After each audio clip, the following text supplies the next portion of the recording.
the commission of the Presbytery, and our first one this year is on evangelism. Our next one, we just had a brief discussion between two of us on the part of all of us that we are going to look at. Our next one will be the first weekend in May, because the second weekend in May is Mother's Day weekend. The third weekend in May, we already know of at least one church that has something going on that they are inviting a lot of people to come participate at. And the weekend after that is Memorial Day weekend. So we want to try to get one more in before we hit the summer exodus, as it were. So the first weekend of May will be our next event, and we're going to be looking at Christian education at that event. Place and time to be determined, but go ahead and circle that first weekend of May as our next event. Also, if at your churches you have someone who does Christian education, is a really good Christian education leader, please have them contact someone on Thriving Congregations. We would love to get a lot of participation from Christian educators and leaders in the Presbytery to help guide us through this.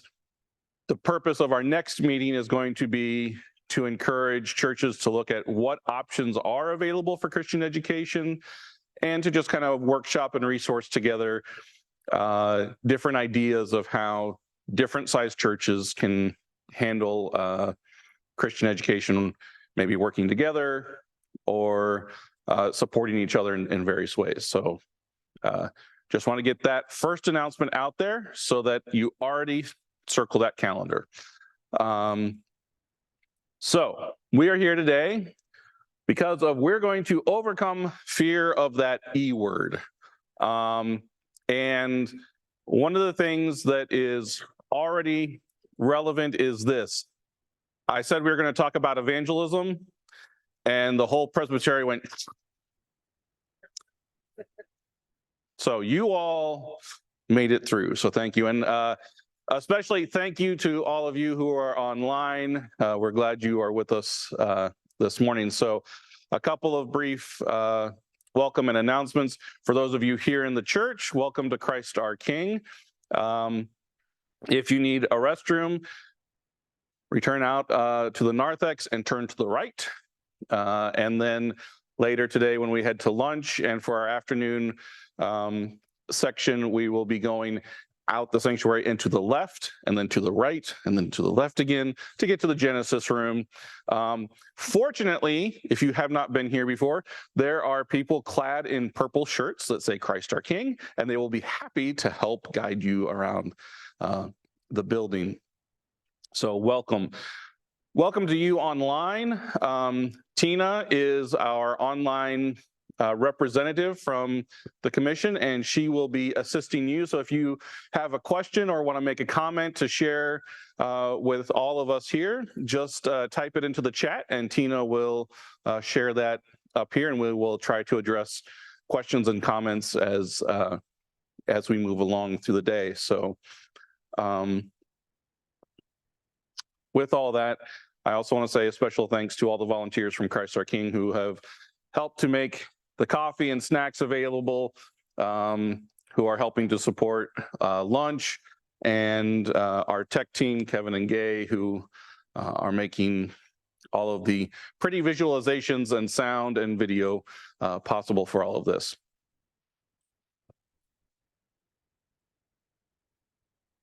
Also, just so everyone is aware, we are recording this session this morning. So from now until noon, we are recording, and this recording is going to be made available on the Thriving page of the Presbytery's webpage.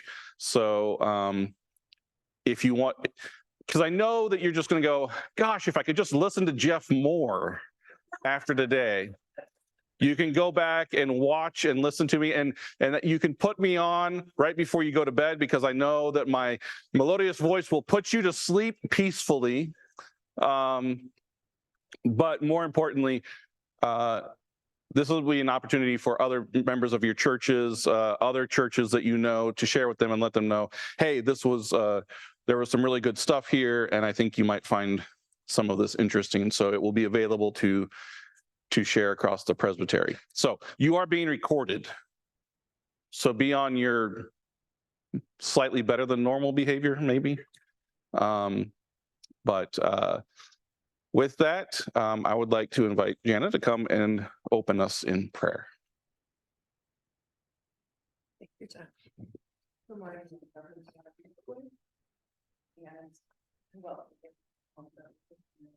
Let's talk to God. Good and gracious God, thank you so much for gathering these children of God here at Christ our King this morning, here and online. Lord, each person here has been changed by you and is being changed by you, is being formed more and more into the likeness of your Son Jesus. Lord, that is such good news in a world that struggles with hope as we look around us at wars and at poverty and at migrants with no home, no place to lay their heads. Lord, we are in possession of such hope because we know that you yourself walked among us and touched us and spoke to us, revered us, Lord, with your love. We lift this morning and this day to you. We pray that this also might be something that changes us, that allows us to open our hearts to other stories and allows us to open our mouths to speak the good news with which you have endowed us. We say all this in the name of your Son, Jesus. Amen. Amen. Thank you, God. All right, so on our next slide, we're going to give you a brief agenda here, just so you know what we're dealing with. And we've already done the welcome, so we've already taken care of one part of our agenda. We're going to talk about fear of evangelism, then we're going to talk about reframing evangelism, and then we're going to give you some tools for evangelism, and we'll have some final thoughts and questions. Then the important part of the day, we will have lunch. Following lunch, we're going to stay in the Genesis room, and around our tables, we're going to have some discussions about a few different topics, and work to kind of workshop together a little bit and think about ways in which evangelism has looked for us and how it can look different for us moving forward. So that is where we are heading today. So just a brief introduction.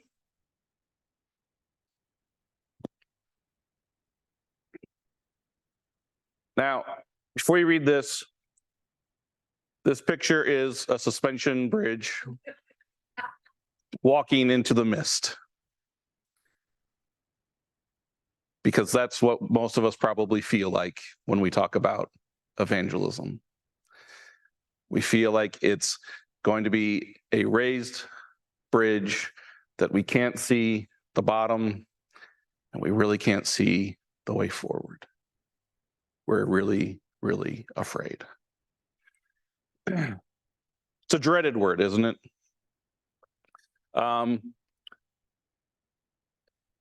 It evokes certain things. It evokes a lot of concern, and we have a lot of cultural ideas of what we think of when we hear evangelism.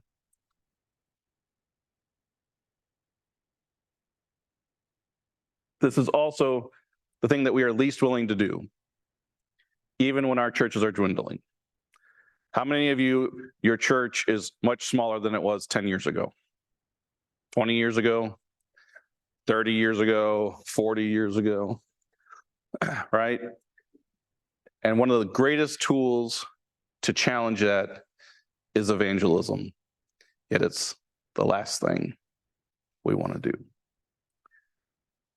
Is there a perfect solution? How can we gain many new members? Do I really have to do it? These are just a few of the questions that keep us from stepping out in faith and to follow Christ into the world and those who need him. I want to put that out, that when we walk out into that, what we don't know that's out there, it's not about us. It's about those who need Christ. Evangelism is not about us and people needing us. It's not even people needing our specific church. Evangelism is about bringing Christ to the world.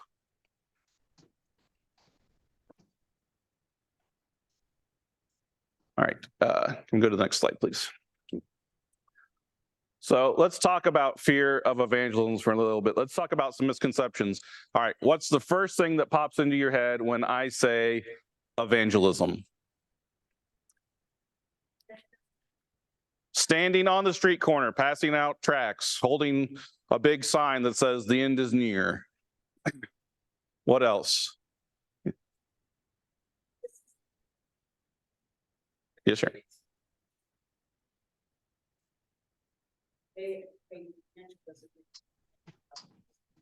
Evangelism equaling evangelicals. Yes, the issue of, not necessarily from our point of view, as Sharon was saying, but from unchurched point of view, evangelism equaling evangelicalism, which in turn has its own issues of what does evangelical mean, because there are multiple terms and multiple ways that that now has meaning in our current culture. What else? Someone was doing the knocking on the door thing, right? Evangelism is having to go and knock on everyone's door. Something formulaic that you have to kind of, it's got 4 stages or 6 stages or whatever. You gotta something formulaic. Here are the 4 stages, the 6 stages. This is what you have to do to make it all work, right?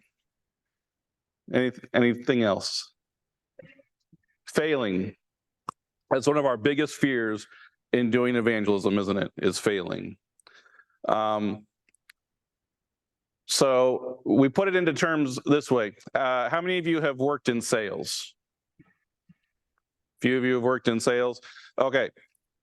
How successful are you in sales? You're not always that successful. You actually have to fail a lot to make a lot of sales. Once you get to a point of knowing how to make those sales, you get more and more successful after time. But even then, in sales, you are more likely to fail than you are to succeed. And you have to fail a number of times to be able to succeed a little bit. But this is what makes those who work in sales, the people who are really successful are the ones who keep at it, are the ones who are willing to grow and learn from where they failed. So absolutely, failing is, when we hear evangelism, one of the first things we can think of too is failing. I failed to evangelize, and that simple fear of, I'm afraid I'm not going to be able to do it right. Okay. What else? Yeah.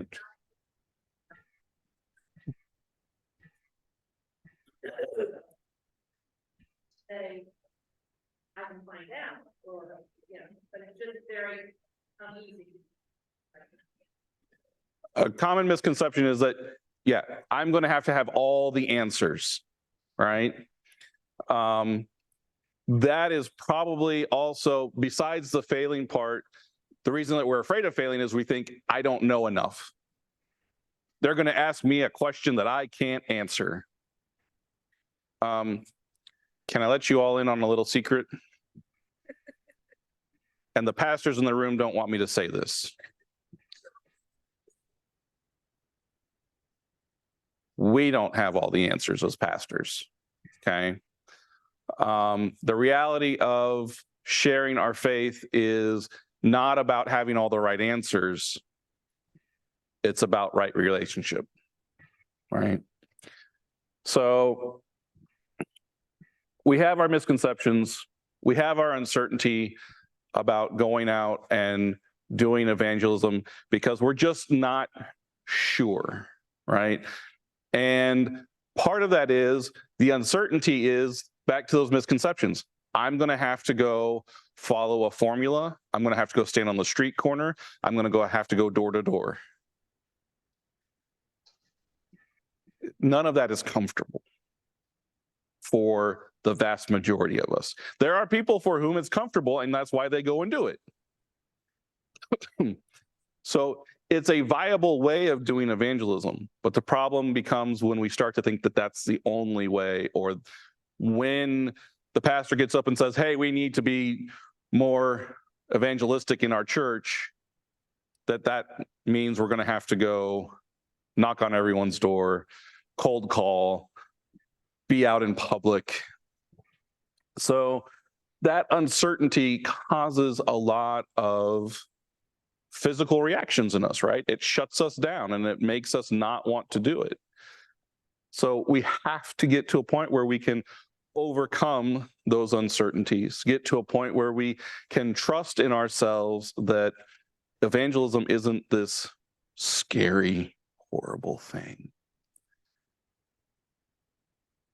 Failures. Okay. Anyone want to share a story of failure of a evangelism project you've tried? No one wants to share that, right? Wait, we don't want to go back there. Carrie. We had a program in the church I served in Dallas, where the real estate companies would give us information of move-ins. Mm-hmm. So any new move into the neighborhood, and we would get about 150 names every month. We would send out letters, and I got one response in 6 months. And it was a lady who was irate. She said, how did you get my address? That was our big evangelism program. Yeah. Thank you for sharing, Carrie. Yeah, that is one of the examples of somewhat passive evangelism, right? Is getting that information of people who've moved into the area and then sending out, right? Some companies will help you be a part of a larger basket that gets given to new move-ins. Others will just say, hey, here's the list of everyone who just bought a house in the last month, and you can determine to send stuff out or whatever. But it's a very passive evangelism.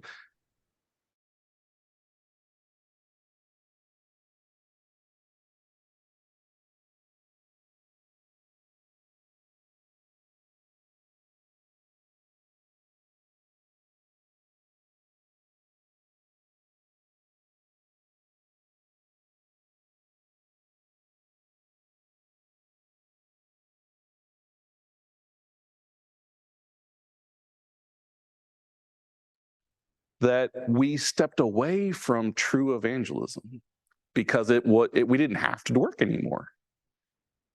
But by the 60s, we were at a point where culture had changed yet again, and people were leaving the church. People were not trusting the church. But we said, oh, we had all this success for a couple of decades, and some of our churches did really well, where some of you may still be working off of endowments that were created in the 40s, 50s, and 60s. So the emphasis to do evangelism waned. And we lost. So think about this. How many of you have ever gone through having a broken bone or a serious physical injury? What happens after time? That muscle starts to atrophy.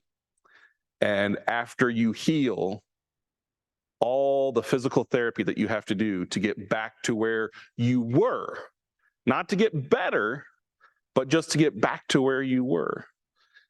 That's a lot of work, isn't it?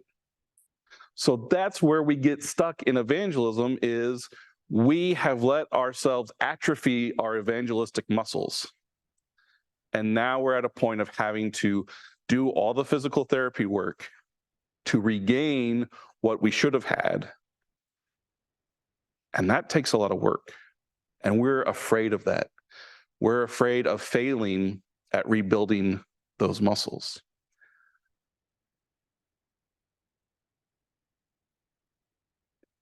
A church I served wanted to focus on really getting the youth back into the church. And they said, Jeff, don't you have any ideas? And I looked at them and I said, look, I didn't grow up in a farming community. I understand the farm. I understand the demands of it. But if you all who live in the farming community haven't figured out a way to get the youth into the church, how do you think I'm going to do it? Right? The failure there was thinking that someone from outside can come into the context and go, oh yeah, I totally get the context now and I'm going to totally fix it. The reality there is our failure is sometimes that we fail our context because we think someone else can come in and do it better. Who's going to do it the best? Those who know the context or those who just go, hey, I've got a program idea? The reality is us knowing our context is going to be what makes it effective. Us knowing our neighborhood, our neighbors, building relationship is what's going to make it effective. When we don't think about building relationships, but we think about trying to get butts in the pews and money in the budget, we will always fail. We'll always fail when that's our mindset, right? So, are there other fears that you have of evangelism?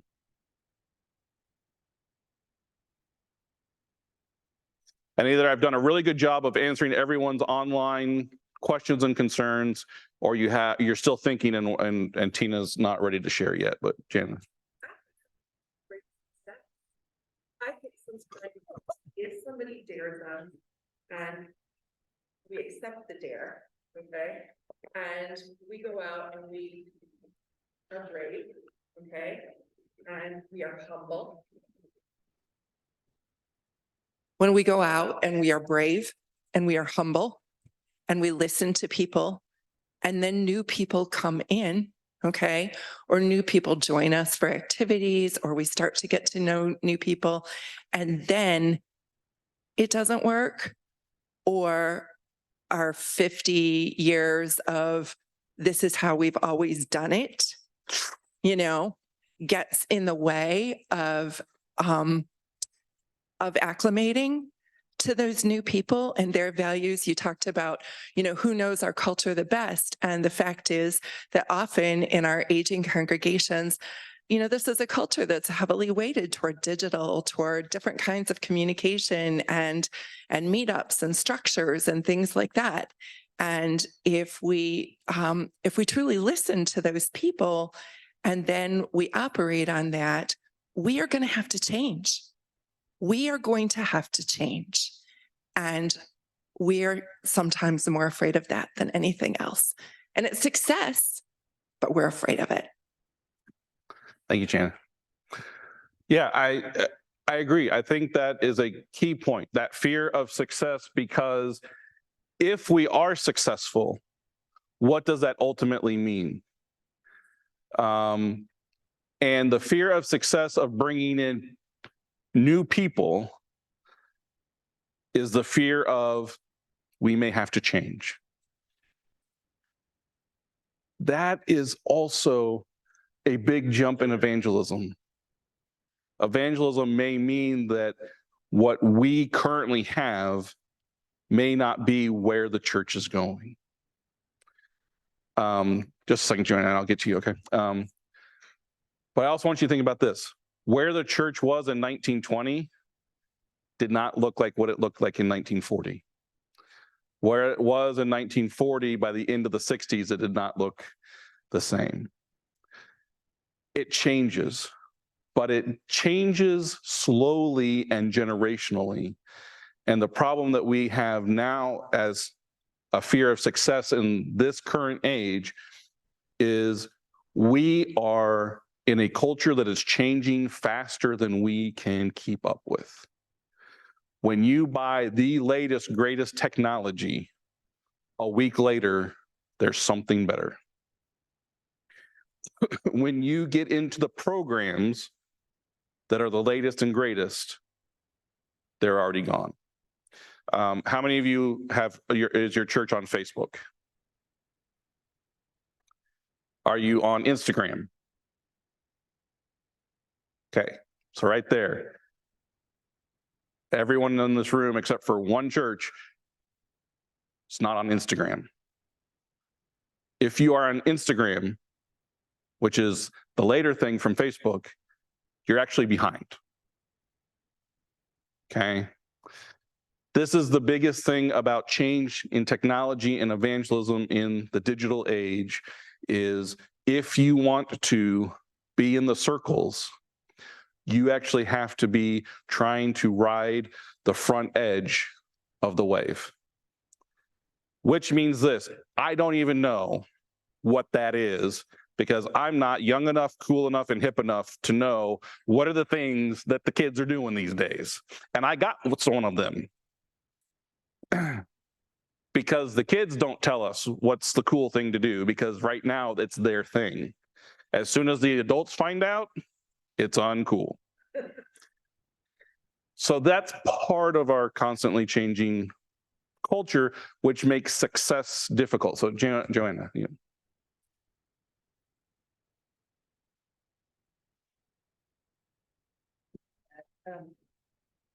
Trying to figure out who do we reach out to and who are our friends or our new friends, and kind of back to that age demographic. I'm looking at the group right here. Everybody's 50 and above, maybe 40. I don't know, whatever.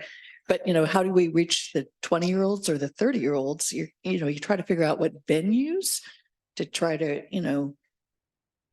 back in the old days, even for dating and whatever, you'd go to a bar and you'd meet people. These days, you kind of go, you meet on dating apps, so back to other than going to Walmart and, going the aisles, and that doesn't even fit the demographics, but it's back to, where do you physically go to meet people that are outside of your friends group, back to, like you said, meetups or, kind of, you're trying to do something different where you kind of go, okay, I'm trying to meet new people out of hobbies, interests, do something different. And that's where it's one of the difficult things for us is we might be able to meet people through work. And that's always a little tricky of how close of friends do you meet, you have those discussions through work or school, if you got kids, but that also is a little, gets into the friends group, but just pure, how do you meet new people in a totally different context is one of the trickier ones, in today's society to try to figure out, other than, randomly starting up a conversation with somebody. And that takes a lot of work and you got to be in the right mood for it. And they got to be in the right mood for it, and whatever. So, yeah. So I think it's where do you find the opportunities is one of the big challenges. Mm-hmm. And so, yeah, again, that is our fear of failure as well. Where am I actually going to make the connection? This is something that is also hard for churches, just like I said before, knowing your context. You as the insider know your context better, right? But when you invite a pastor into the church that isn't part of the existing community already and expect that pastor is going to make all the connections, that pastor is making the connection with the church. It is hard for that pastor to make connections, a lot of connections outside the church that aren't already church people. Because we pastors, tend to have a lot of work to do with other pastors. That's also part of our support group. And I hate to tell you this also, but sometimes we make friends for the sake of having friends that aren't in the church. We don't want to make all our friends be not in the church, but we also have to have some friends that aren't in the church. So who has the connection to the greater sense of the community? That's the whole church, right? So these are some of our fears. Edwin. Yep.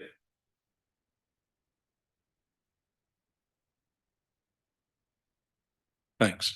And this is tied into, well, actually what everybody has said.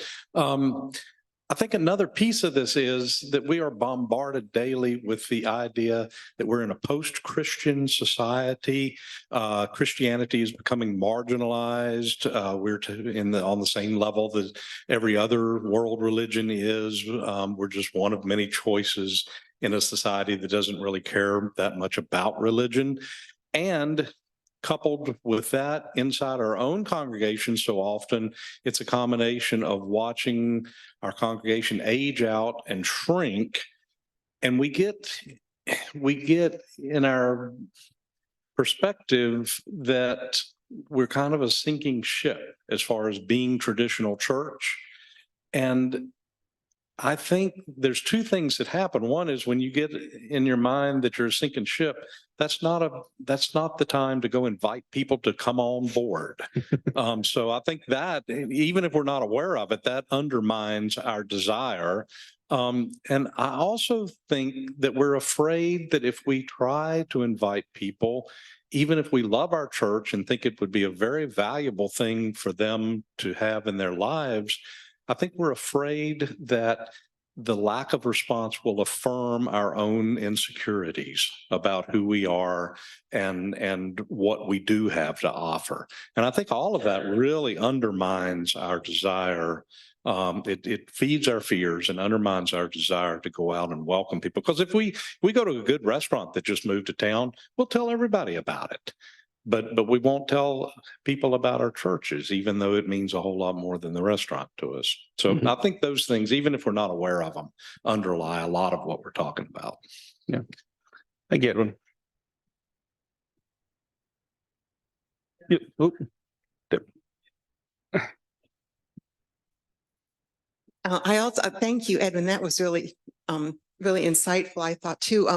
I think that the modes of evangelism that you talked about at the beginning have set us up for a sense of failure, because so many of them give us the impression that in one conversation or one big event, we're going to turn things around. And so we label things as failures that might just be step one.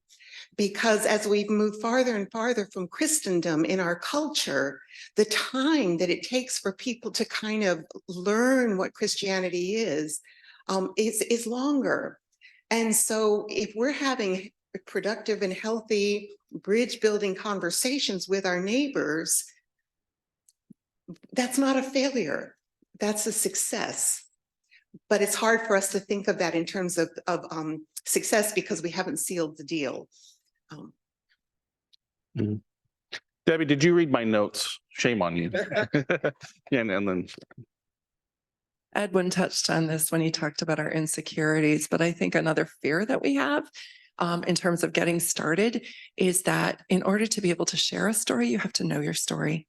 And the book on which, a lot of Jeff's work is based, talks about that too. But I really think that as people who've grown up in the church often, or for whom church involvement has always kind of been part of our daily life, we sometimes have not felt the need or been compelled to really to think about what is our story, what difference does it make that we are followers of our Lord Jesus?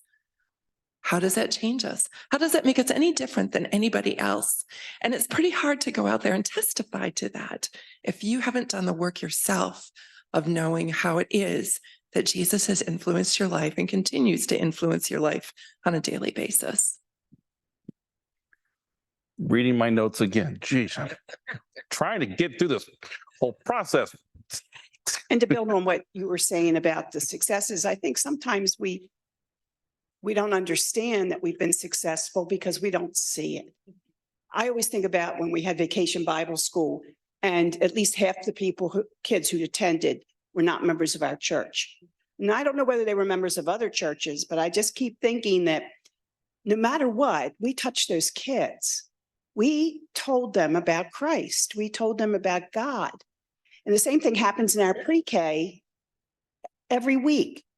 You know, we have the chapels, they see everything in our church. We don't know what doors we've opened and whether we count success as bodies in the church, and that's not what the success is supposed to be about. So I think it's really difficult to encourage your churches to continue activities when they say, well, nobody ever comes. And Jose's back there and he knows that we told him nobody from pre-K ever comes to our services. He changed the time of the service for Christmas Eve. And guess what? They came.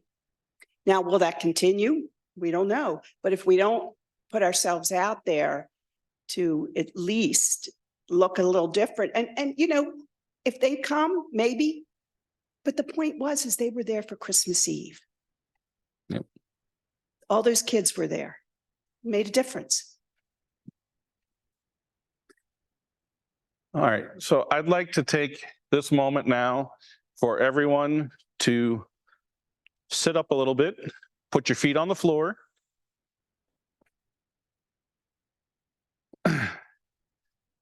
And I want you to take a deep breath in, and I want you to hold it for just a moment, okay? And then after you've held that for just a moment, I want you to release it out, okay? Take a big breath in. Hold it. And take a big breath out. Now this time, I want you to breathe in all of those fears. Breathe them in. Hold them for just a moment. Now, release them. All right. So now that we have addressed our fears, and now that we've had a chance to sit with them, and now that we are going to release them, we're going to move on to our next bit, and we are going to reframe evangelism, okay? And our goals here are clarity, confidence, and success. Clarity, confidence, and success. Clarify what it is that we mean when we say evangelism, okay? Build some confidence in ourselves to be able to evangelize and move into an idea of what success really is, okay? Our fear was it wasn't clear.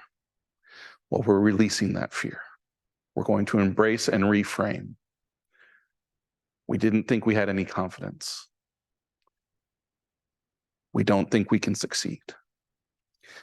We're releasing those fears so that we can reframe and come into a new way of seeking clear, confident success. So if I could get the next slide, please, thank you. So this is Merriam-Webster's definition of evangelism. It's a noun, the winning or revival of personal commitments to Christ. All right, does that sound like that's what evangelism is? It sounds like what evangelism was to me. So this is what I actually want to move away from. I especially want to move away from their second definition, the militant or crusading zeal. Right? How many of you in those fears were thinking the militant style, the overzealousness, that's what evangelism is, right? We want to move away from that. Since we're talking about new technologies, our next definition comes to us from Wikipedia, which me, as someone who taught research and writing in college, says this is not a legitimate source of research. However, it is the reality of this is where people go. They get on the Google machine and they head to Wikipedia. Evangelism. In Christianity, evangelism or witnessing is the act of preaching the gospel with the intention of sharing the message and teachings of Jesus Christ. It is sometimes associated with Christian missions. Now, does that sound a little bit more like what we want evangelism to be? It's a little closer, right? I still think it's not quite the reality of what we're wanting, but because witnessing is the act of preaching, right? That the act of preaching is one of those things that we love to hear a good sermon, right? Because we're being preached at. It's an easy reception. But when we're already here, we don't mind receiving preaching. How many of you in your lives have been out somewhere else in the world and have felt that you've been getting preached at over personal safety or politics or anything else? You feel uncomfortable, right? So if we think of evangelism in this term of preaching, we know the other person's going to be uncomfortable. So we're going to work on reframing to a new way of thinking about evangelism. So, can you do your microphone, Tina? Sorry.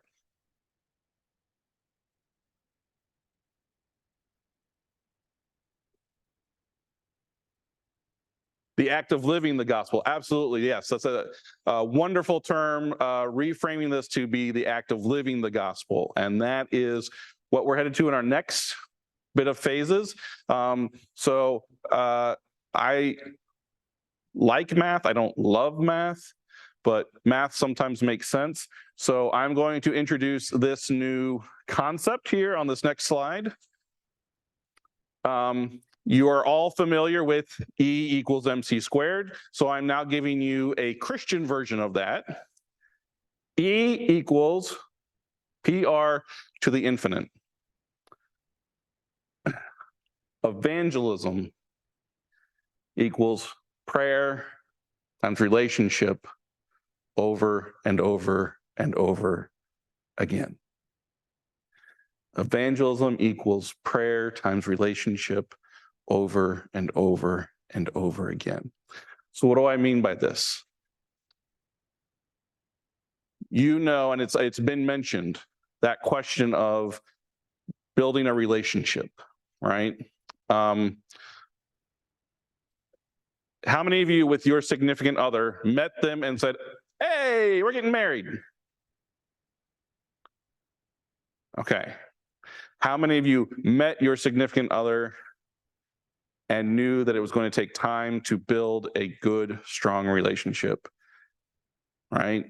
You started out by probably being friends or finding something that said, yes, this is someone that I want to try to develop a relationship with. And you started dating. You may not have been dating only that one person at that time, but you started developing a relationship where there were two of you, but you kept coming closer and closer and closer together. Eventually, you got to that point where you said, yes, I think this is the person I want to spend my life with, and I think I want to get married. So you started that other journey to get to that wedding point. Now, how many of you think at that wedding point you were actually fully engaged into the point of being two people into one couple? No, that was just a moment that says we have made that commitment to continue our journey together. So think about that. You started dating. It probably took a good year before you were even close to saying, this is who I really want to spend more time with. And it probably took another year before you got to a point of someone saying, I'm going to propose. And after the proposal, it probably took another 6 months to a year or longer. I think it now takes 5 years after engagement to get to a point of having a wedding. And then after the wedding, it probably wasn't for another 3 to 5 years before you really felt like you were fully connected. Now, I'm saying that in generalized terms because I know that every relationship is different. Some speed through all of that. Some, it takes even longer. That's the reality of all of this, is that relationship, that love that you share was prayer and relationship over and over and over again. It took time to develop that. So, is evangelism the same as finding the love of your life? No. But that's the start of what does a true deep relationship take. Now, think about this. Think about someone who is someone you consider your best friend. Some of you may be fortunate enough to have grown up with your best friend since preschool. You met one day and you just decided that you're going to play on the playground and you have been friends ever since. Or maybe in elementary school, maybe in middle school, high school, college, wherever. But being friends, it took time before you were really at that point of knowing that this is my true best friend. This is the person I can trust and rely on. It took time and effort. And you have ups and downs. The same is true with the majority of your relationships in your life. It took time to develop them and encourage them and grow them. So now let's step into the church. The relationships you have with everyone in the church. Did you walk in the church and suddenly have the perfect friendship with everyone else who's in the congregation? No. How many of you would say that you actually know everyone in your congregation? Exactly. You don't know everyone in your congregation. You may know their name. You may know their face. You may know what they do for a living. You may know where they live. But do you really know them? It takes time to get to know someone and share with them. So when you're already in the church, those relationships don't have to be developed as much because you already have that connection of Christ with each other. So evangelism, that act of sharing Christ with others, helping other people come to know God in a way that they don't currently know. Praying for them, praying about them, but wanting to build a relationship. So, am I saying that evangelism requires you to make a best friend? No. But what it does mean in this instance is that you need to develop a solid relationship where you can share freely and help encourage them on their walk. Okay? Sharon brought up a wonderful point, and this is part of what I have to say today. You're not always going to see the results of your work. You are called to plant seeds by prayer and relationship. The Holy Spirit will nurture those seeds. And the seeds you plant may not grow in your field. I want you to sit with that for just a moment. The seeds you plant may not grow in your field.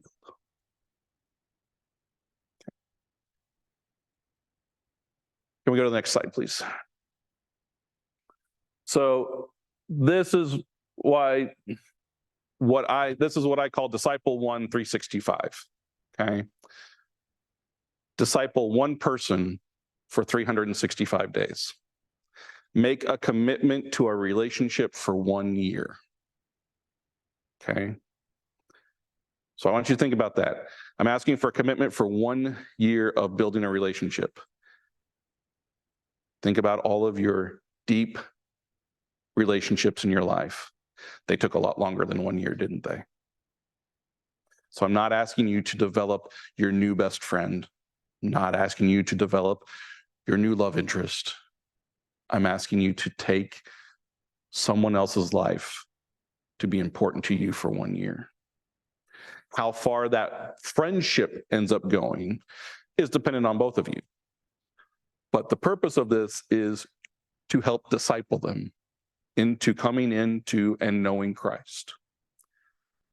So what does Disciple 1 365 look like? Well, if you've been paying attention to some of these fun images on the screens, you've noticed that they've been very personal, haven't they? So the last couple of images are some AI generated art that I was working on. Because I'm really trying, I really have this beautiful image of what I want to paint, but I'm not a painter and I'm not the greatest sketch artist. So I went, I will use AI. AI is a tricky thing, my friends. Because this was supposed to be Jesus, God, and the Holy Spirit around a table with two other people. That did not work out well. So it is this, Jesus and a person, and this dove pigeon thing is actually supposed to be the Holy Spirit. Okay, so you can get the Trinitarian aspect here of what we're seeking. At first, I thought this was bread. Then I realized that it's a coffee cup. So it works. The previous image was Jesus and the woman and the flying dove in a coffee shop or a bar. One-on-one relationship. Okay. Now, evangelism could be a lot more because you might make a relationship with a small group of people. Okay. But instead of trying to passively make Facebook and Instagram and all these other social media things work for you, and don't get me wrong, I think you still need to put stuff out there because passively you will eventually gain one or two people who will find that. What you will do is you will develop the spiritual development of those already in your church and participating with you. And they may share with someone else who needs to see it and hear it. You never know where the seeds may get scattered. So keep throwing the seeds out there. But that's passive. That's not necessarily going to encourage new growth in true discipleship. So think about this. Over the course of 1 year, how many weeks is that? 52. So could you say for 52 times you would dedicate seeing someone in a year, once a week? And if that's too much, that's fine. What's half of that? 26.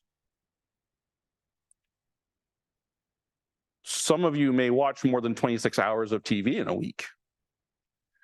Could you give 26 hours a year to someone? Okay, I want you to think about that. And in that 26 hours, what is it going to take to be evangelistic? Well, the number one thing is this. You're not going to sit down and go, I'm so glad you're here. Let me tell you about Jesus. What does that get us? That's the fear model we have of evangelism, that we have to sit down and immediately say, here's Jesus. What I'm offering is, it sounds a little contrived in steps. It sounds like here's 4 steps to follow. This isn't 4 steps to follow. This is concepts of how to make connections, and how those steps fall out, how this all plays out is going to be different for everyone.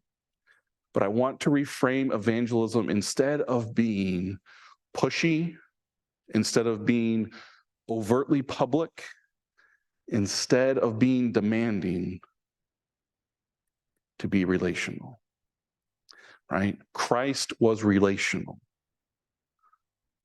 Christ called disciples to him, invited them in. He didn't say, hey, here's who I am, and here's what we're going to do. He said, come follow me. He said, you fish now for the fish, but I will teach you to be fishers of men. I know, poor translation. I'll teach you to fish for people. All right. That's what Jesus was about. Now notice that Jesus calls 12 people, and the work they do together ends up creating a movement. Because what happens is Jesus makes involvement into the community. People see it, they hear it, they see something that they want to know more about. They tell their friends, they tell their neighbors, and suddenly Jesus goes to sit on a hill, and 5,000 men plus women and children show up and go, hey, we want to hear more. And the disciples go, but it's lunchtime. Which goes to prove that the disciples were not Presbyterians, because if they were Presbyterians, they would have already had more than enough for the 5,000 men plus women and children. They would have already had lunch waiting and ready, because they knew that's how you got people. It's about building one relationship at a time. And that relationship can be at a coffee shop, could be at a bar, it could be at a restaurant, it can be in your home, it could be anywhere. You could be someone that you go walking with, go to the gym with. But the whole point is, what you're doing is you are taking a dedicated view of wanting to know that person's life. And not so you can sit there and interject, oh, you know, when I went through that, this is exactly how I took care of it. But to listen with curiosity, to know what it is that they're going through, to pray for and with them. You won't start out that first meeting necessarily saying, let's pray. But over time, as you let them know more and more about how prayer is important to you, about how your church community has supported you in things, you start offering to pray for them. Then you start offering them to pray with you. And you keep showing them a love and encouragement that doesn't say, you have to be just like me. Now, how many of you have ever asked someone to come to church with you? Most every hand went up. Did you ask them one time? And they said, no, thank you. Did you ask them a second time? And they said, no, thank you. Did you ask a third time? Some of you probably dropped off after that second no. Okay. A thing that is understood in psychology is this: it can take 8 to 10 times of being asked before someone will say yes to something. Are you dedicated enough to ask to the 10th time? And again, not pushing, not saying you need to come to church, but to say, I'd really like you to come join me and see what church is about. Come sit with me. Okay? And it may take, and this is why, a year, because it may take over the course of 26 to 52 meetings, the opportunity to ask 8 to 10 times for them to come to church with you. And it may not even be until the last 8 to 10 times that you meet. The other thing is this: not to say what churches need to do programmatically, but think about all the times that your church does something that's not Sunday morning worship. Every time your church does a Bible study, has a trunk or treat, has a chili supper, anything else outside of Sunday worship, that's where you invite someone. That lets them come into the church building. That lets them see the church living out community. That's the stuff that some people are going to want to participate in, okay? Just saying come to Sunday worship. Worship means something to you, it means something different to them. They're not ready for it. If you can introduce them to your church through another avenue, I highly recommend doing that. But 1 year, okay? I want you to think about this. If you had 100 members in your church, and I'm using round numbers for easy maths, okay? If you had 100 members in your church and all 100 members did this, what do you think our success rate might be? Let's go lowball. Let's be conservative. Let's say we have a 10% success rate, as we define success as bringing someone into the church, okay? But what I want to remind you is what we're going to look at success rate is, it's actually 100%.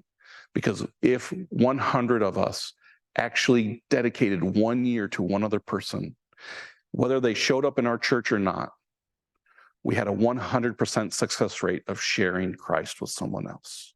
And we don't know how that seed is going to germinate. But if we look at success as the term of bringing people in, if we brought 10 people in out of that, 10% of us succeeded. When's the last time you had in 1 year 10 people join the church? Okay. Now, the next year, we're now 110 people. And if those 110 people said, I'm going to dedicate 1 year to someone else, you want to know who's going to be most successful? I almost guarantee you the 10 who joined. So if those 10 are going to be successful and 10% of the previous 100 are successful of bringing someone into the church. And here's the thing. If you spent a year with someone last year and it didn't turn into what you hoped, maybe that needs a longer relationship. Or maybe that relationship ran its course for what you can do. So maybe you need to find a new relationship. But all of this comes back to, if we are dedicating every year to building a relationship with someone where we can share our faith with them and encourage them to see where being part of a church community or having faith in God is important, then we've really made and touched a difference.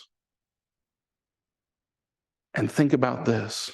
If we did that for most of our adult lives, that could be 30, 40, 50 people that we made a deep connection with.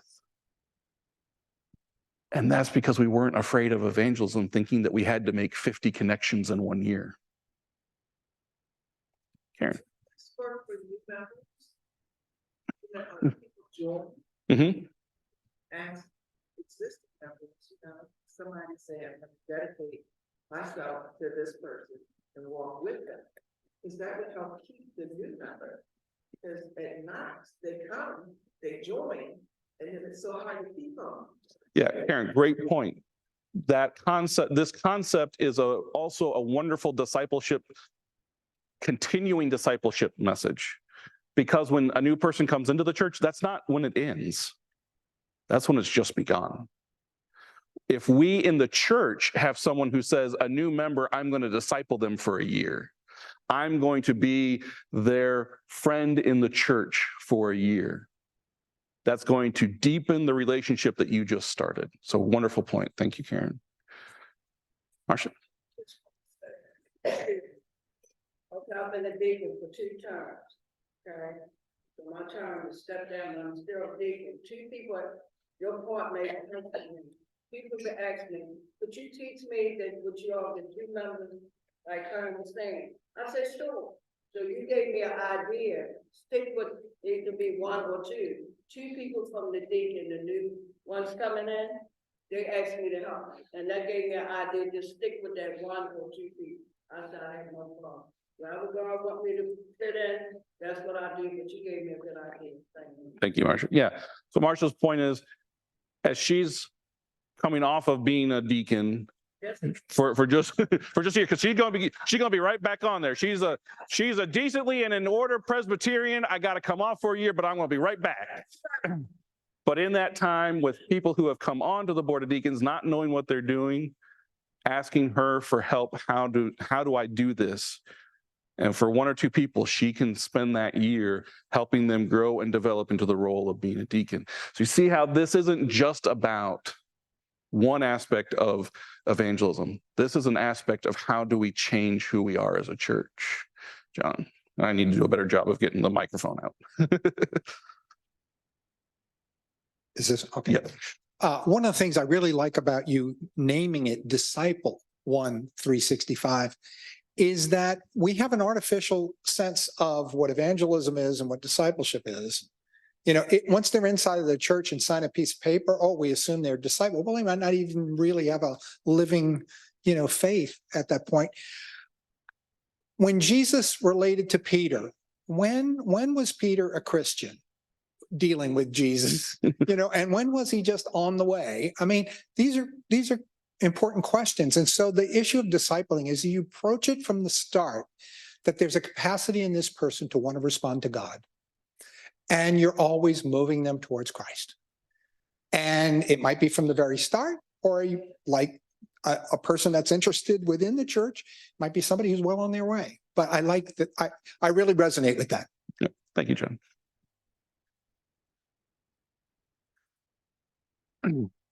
So this is what I want you to sit with right now a little bit, is just that evangelism is important, but it is only part of the step. As John was saying, discipling is the reality of all of this. Evangelism is a part of discipling. Evangelism is that first action of sharing your faith, okay? So I want to go to the other thing that Janet brought up, and this is one of the issues that we tend to have in mainline churches is this. Most of us are cradle to grave mainline church members. Some of us have come into the church later, but a lot of us were born into the church. Now, it may not be that we were born into the church we're a part of. It may not be that we were born into the denomination we're a part of, but we were born into the church. We grew up in the church.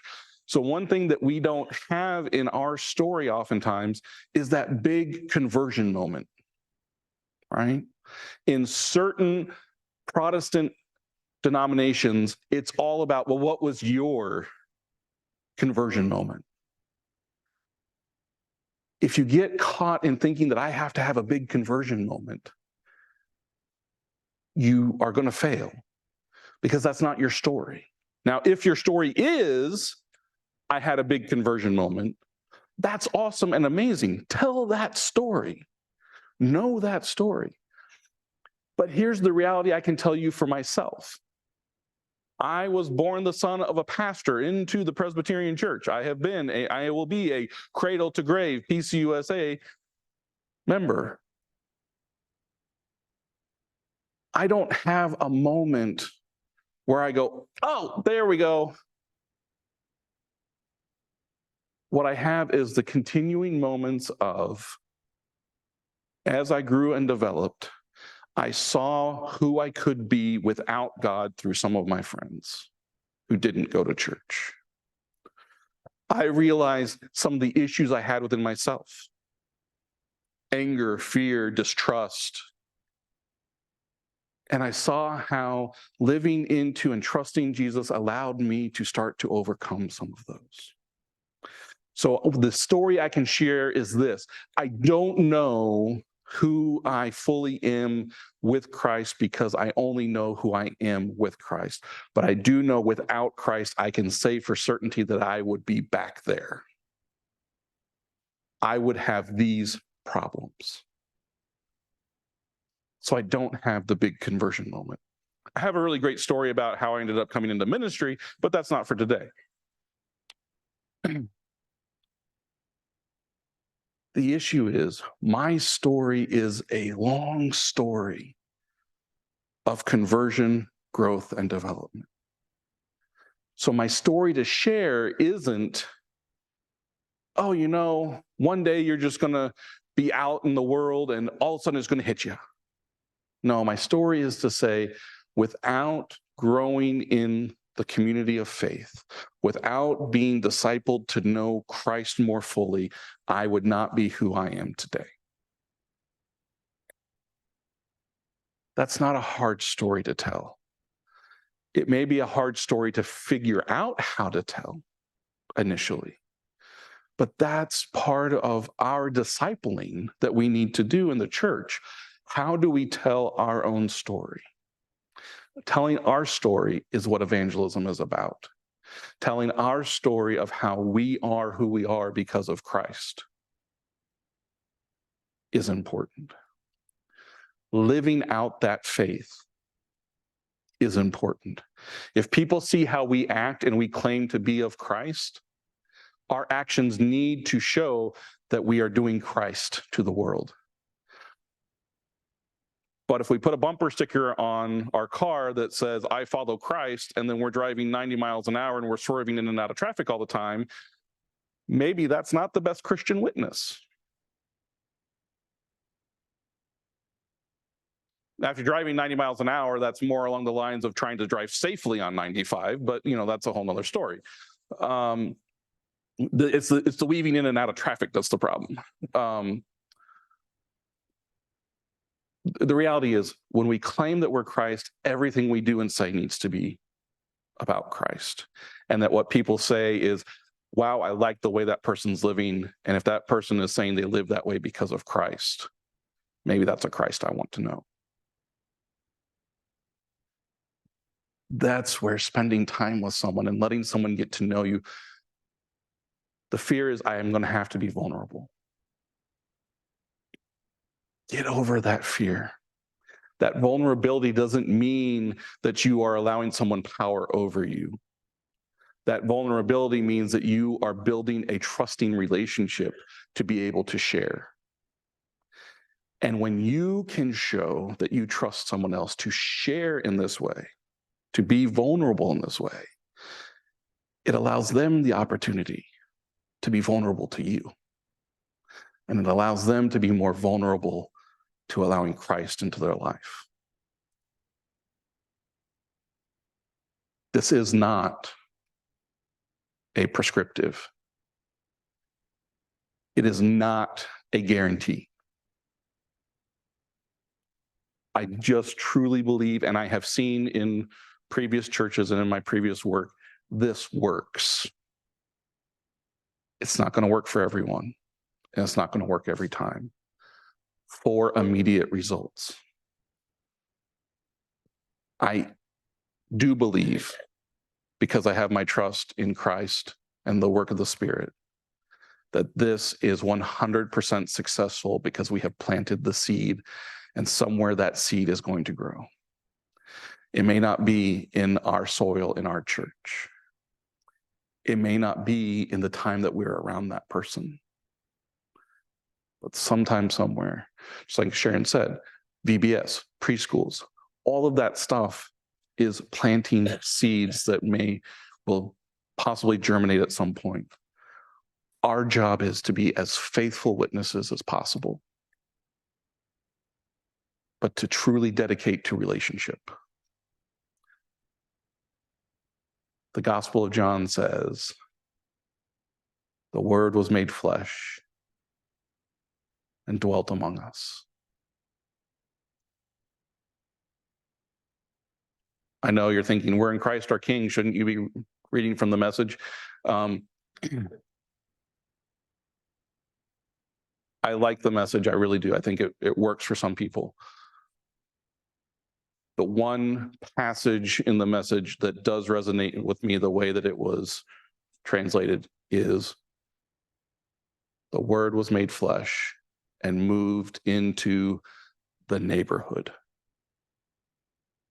Not just dwelt among us, but moved into the neighborhood. That's what this is about. Moving into someone else's neighborhood. All right.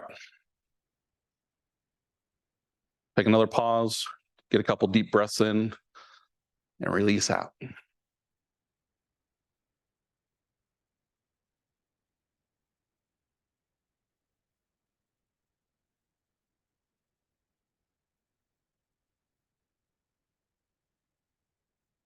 Okay, so we're going to move into some tools for evangelism. And today we're going to focus on the book Unbinding the Gospel by Martha Grace Reese. This book was initially written in 2008, and it came out of a Lilly grant, and she did a lot of great research into this. So get a few people in your church and read this book together. I think you will see some amazing things that this book is going to have for your church and your context. It is not if your church is this big, here's how you do it. This is very scalable. Okay. Next slide, please, Gay. So you'll also notice, if you take a quick look at this, this Trinitarian values here. 3 parts. Each part has 3 pieces. I like it. I'm all about Trinitarian mindset, Trinitarian viewing of things. That reality that ultimately a triune God is what makes us whole, because a triune God is what's whole. But part 1, breaking the curse, why do evangelism? And if you don't like statistics, don't read this chapter. Okay, so it's a little bit of what we've just done, looking at what's the problem, answering the question, why do we need to do this? Then looking at some statistics that are going to underlay the whole rest of the work that's to be done. Part 2 gives us 3 stories of victory, talks to 3 different pastors, and gets 3 different experiences of what worked in churches. And these are 3 different, very different settings, 3 different bits of success, and those successes all look different. Okay, what is success for you and what is success for them is always going to be different. If we try to keep up with the Joneses and have everyone else's success, we will always fail because we're chasing someone else's success.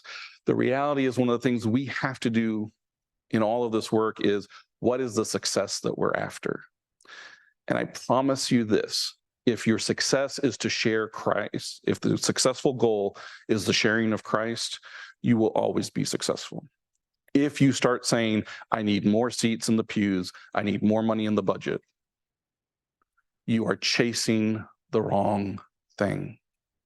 People aren't interested in coming to fill your pews and your budget. People want to come to know Christ. Real life work. The 6th chapter, What New Members Want, is really interesting and appealing because it makes you have to hold the mirror up and say, wow, is what I'm doing in the church what people are really after?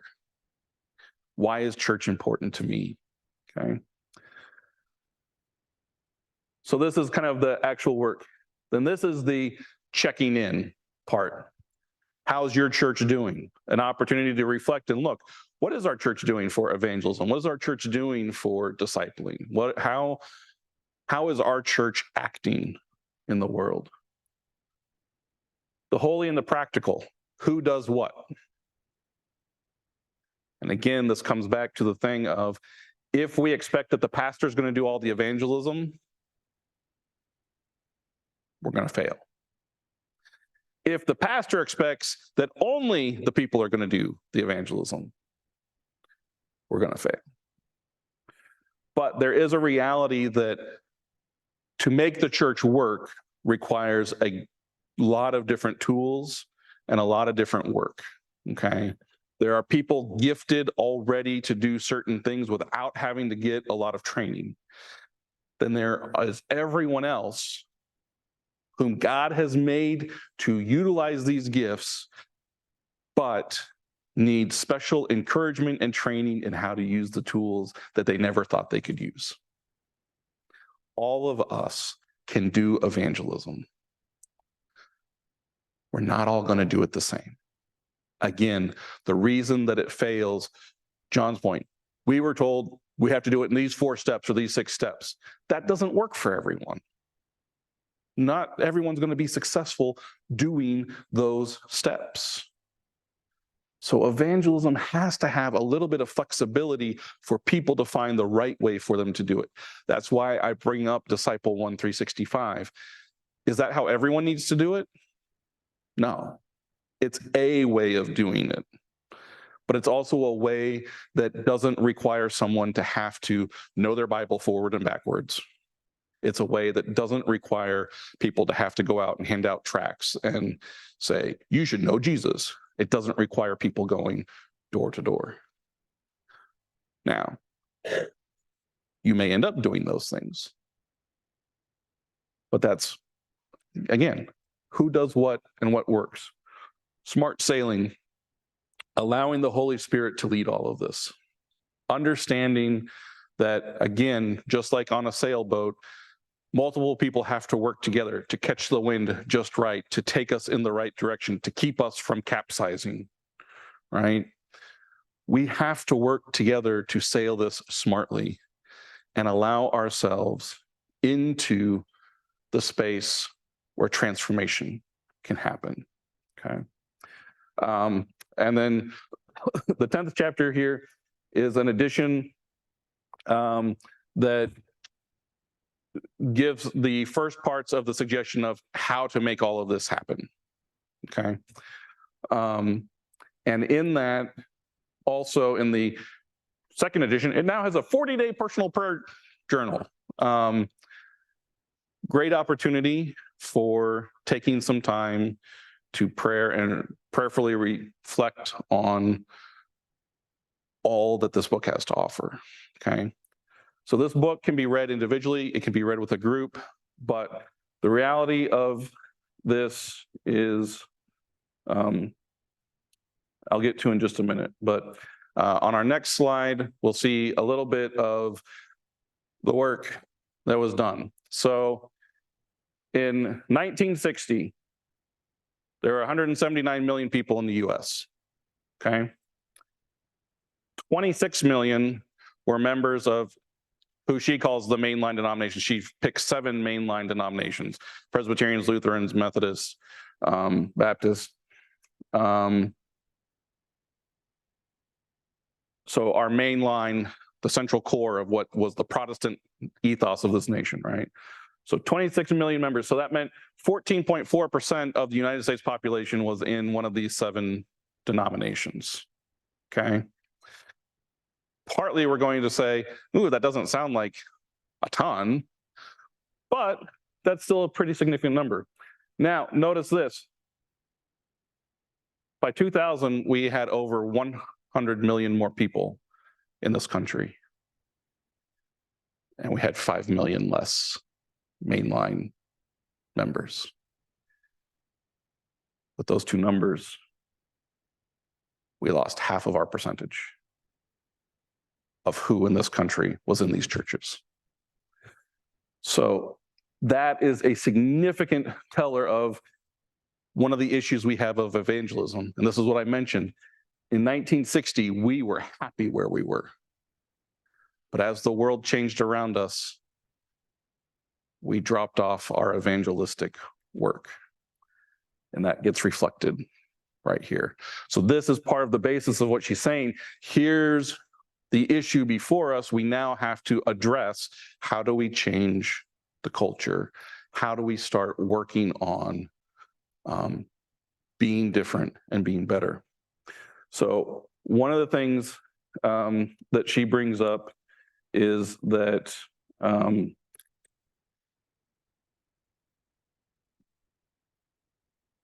some of the churches in the main line who started to see success after 2000 were churches that actually looked to the evangelical line of Protestantism and said, what are you doing to get people in churches? And they started looking at what they are doing is what we can be doing.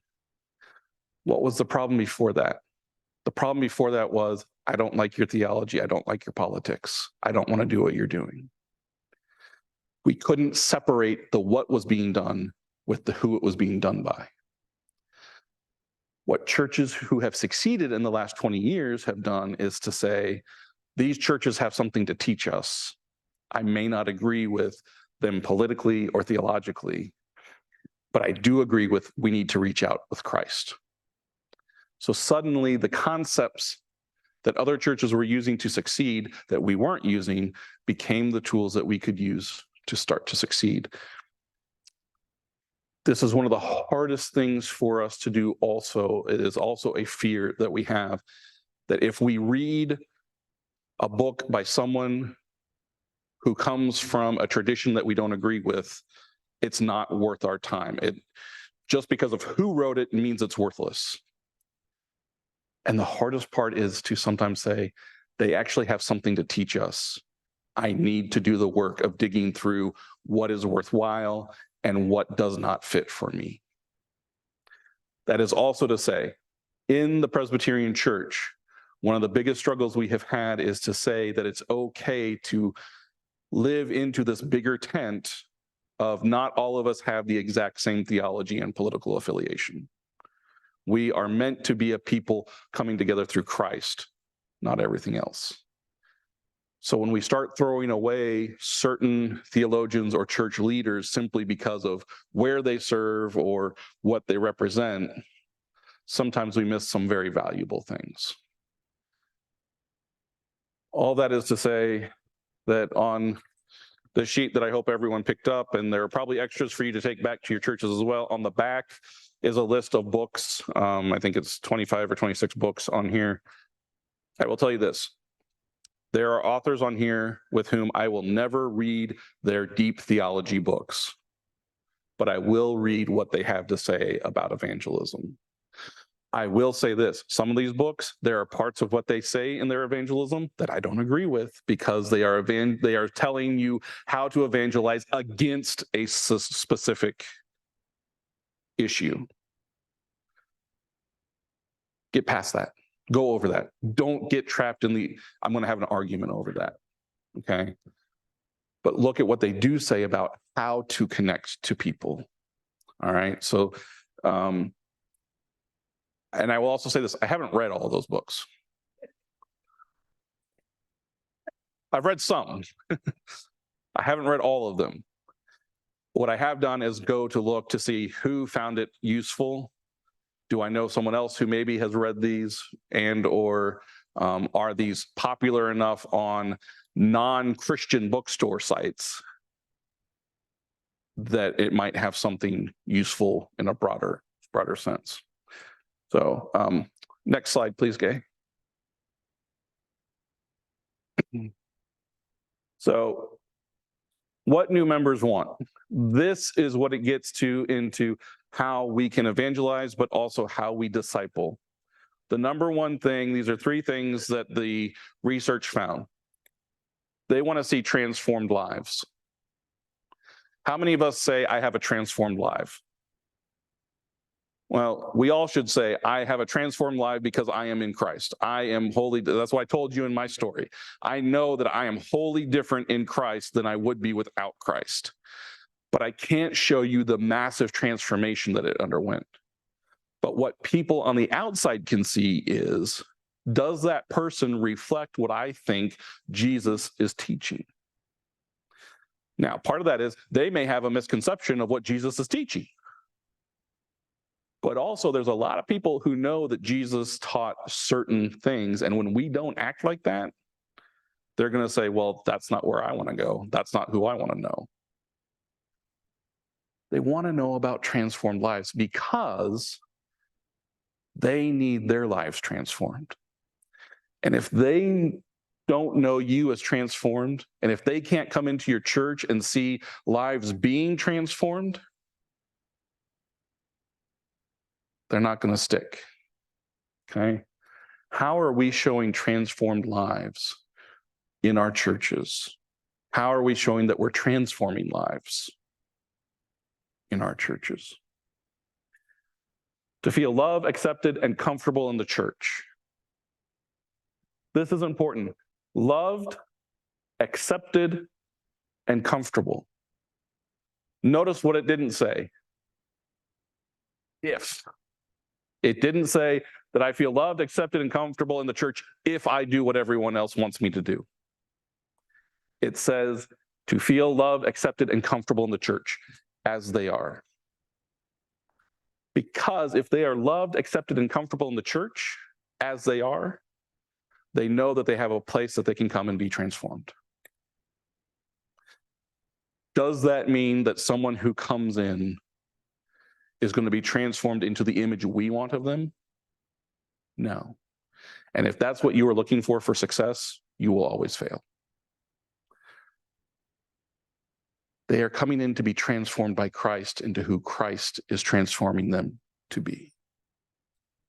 And that's not the same as what Jana, Karen, Marcia, John, Debbie, all of us, we've all been transformed into something different, except to be made one in Christ. But that being one in Christ does not mean that we are all exactly the same. Being one in Christ means celebrating a vast diversity. They want to learn about God. Yes, Jesus and Spirit too. And to grow spiritually. If your church is not helping people grow spiritually, new members are not going to be excited about the church. Because the whole reason that they came to church was to know that they could learn about God and grow spiritually. That's the church's role in all of this. And as members of the church, we are called to help new members realize that. So Karen, to your point, discipling within the church after they come in is so deeply important, because that first step of evangelizing to get them in the door is only the beginning. We didn't end there. We began there. So these are the challenges before us. Next slide, please, Gay.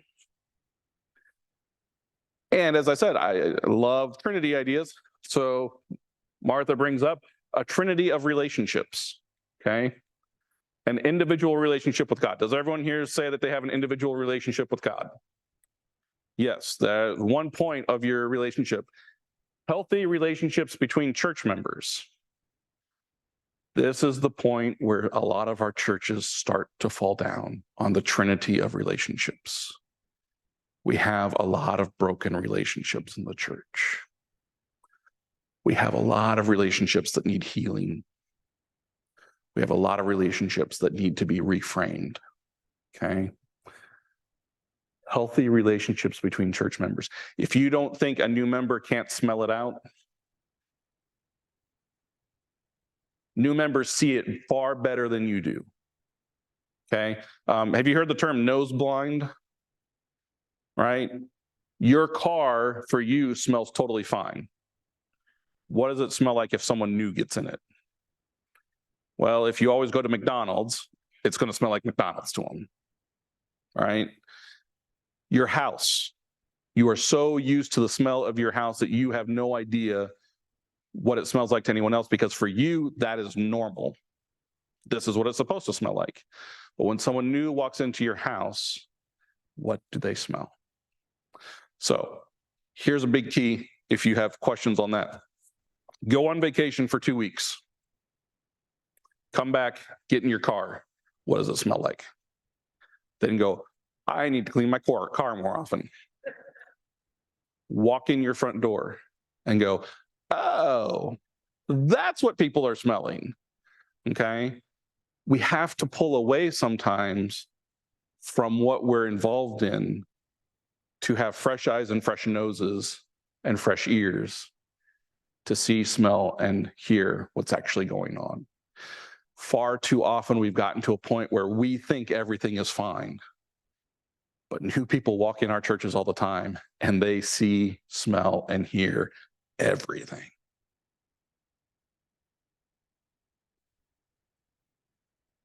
And as one of my professors was fond of saying, if it wasn't for the storm outside, no one would want to be in Noah's Ark.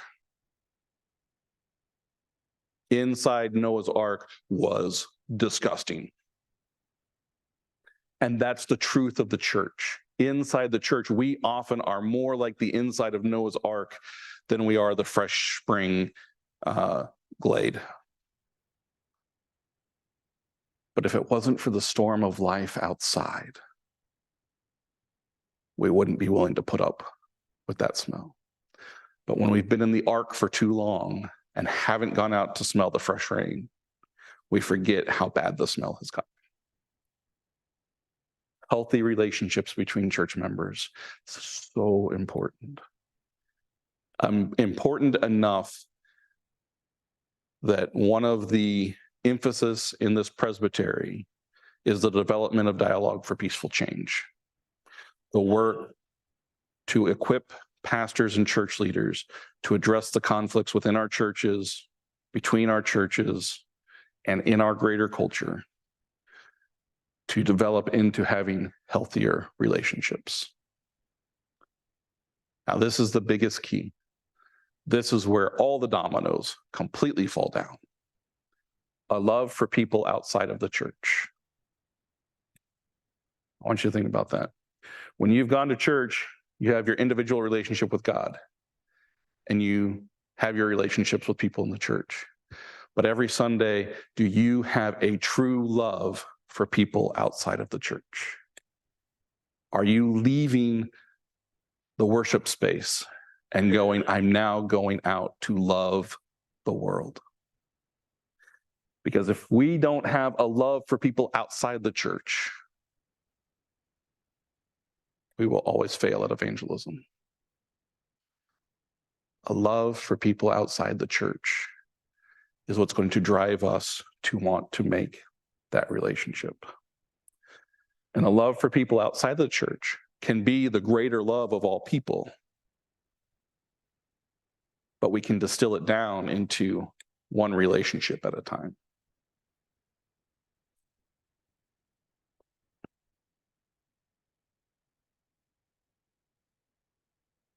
Yeah, can I have the next slide, please? Thank you. Okay, so, go back one. There we go. So this is a little small. I know, I'm going to go over it. But this is where this becomes transformational, okay? So in weeks 1 through 10, form a small team to review this, and then develop a team of up to 20 people in your church, depending on the size of your church, to read this together. Pastors, and some church leaders.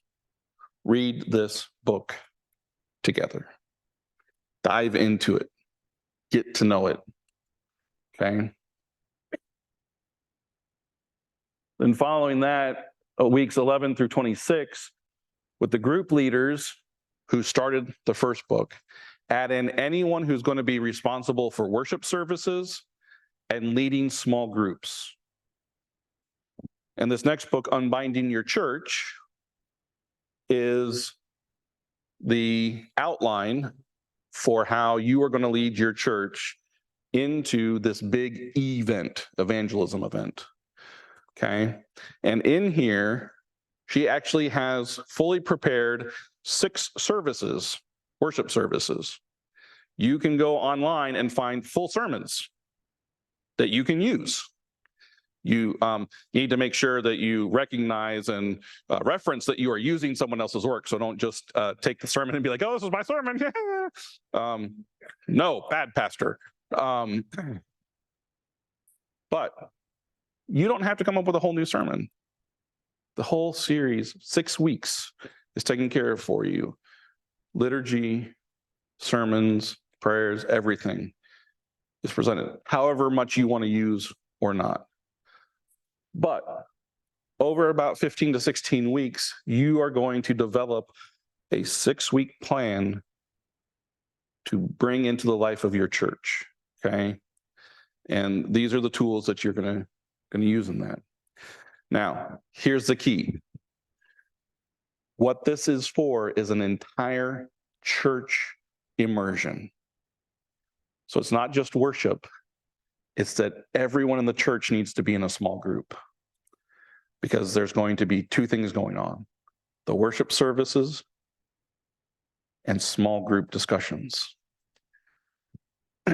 Because then in weeks 27 through 32, you're going to move into the whole church worshiping, and then small groups are going to study unbinding your heart. And so the 6 weeks of worship are going to be 6 weeks on top of that. At the same time, during the week, small groups will be getting together to study this book.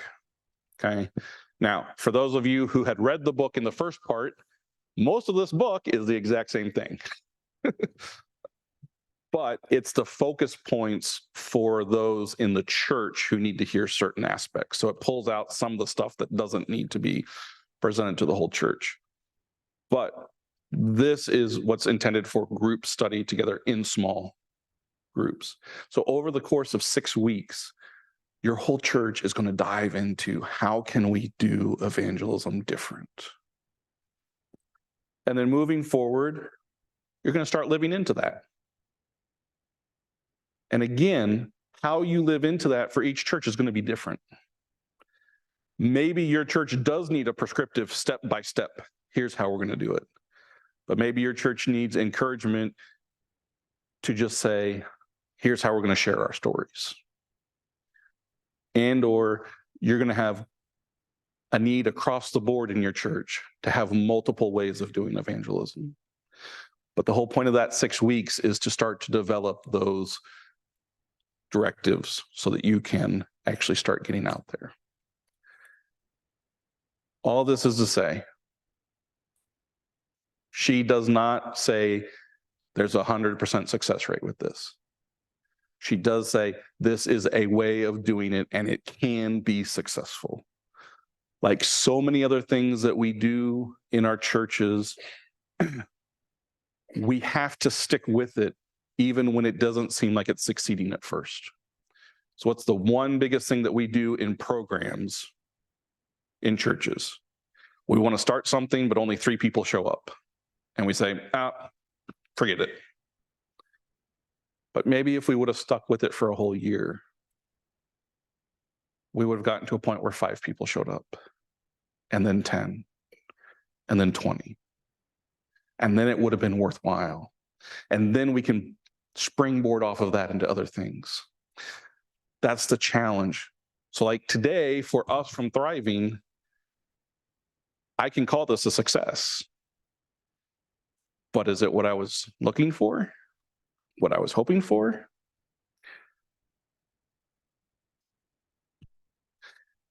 We're not too far off from my minimum bar of success that I wanted. But that being said, this also is the reality that this was the first time we're doing this. It's going to take more time of doing these things to get more of the Presbyterian involved, to get more of our churches involved. And we started with the scariest thing first. Actually, that's not true. When we get to stewardship at the end of the year, so we started with the second scariest thing first. But so why I recommend this is that it gives you a formula to work with and can give you the framework that you need to implement something without you having to come up with your complete own thing. Then you can use and adapt it. Then there's a 4th book, Unbinding Your Soul. And this is Experiment in Prayer and Community. And so this is something that then in this moving forward phase, maybe some small groups need, maybe the leadership team needs to go back and revisit. Individuals may pick it up to encourage themselves in all of it. Do you have to get all 4 books? Only if you're the leader.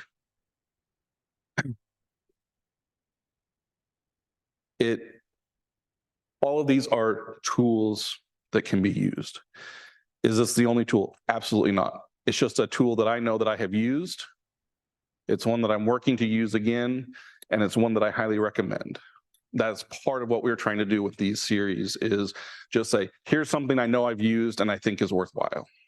Okay.